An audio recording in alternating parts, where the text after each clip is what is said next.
ika-4 niya na SONA last year, nag-promise siya na Kaya sa mga nakikipagsabwatan upang kunin ang pondo ng bayan at nakawin ang kinabukasan ng ating mga mamamayan, mahiya naman kayo sa inyong kapwa Pilipino.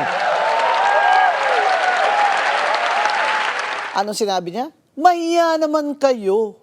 Mahiya naman kayo na mga bata ang magbabayad ng mga utang na kinurakot nyo. Oh, yan ang promise niya sa atin. Nakita natin parang astig si BBM doon last year na mahiya naman kayo. Ibig sabihin, hindi siya kasabwat sa mga pagnanakaw sa kaban ng bayan. Pero this year, as I predicted, ang una niyang pambulaga sa atin ay ang kanyang statement na iimbestigahan na ang kanyang pinsan na si Martin Romualdez.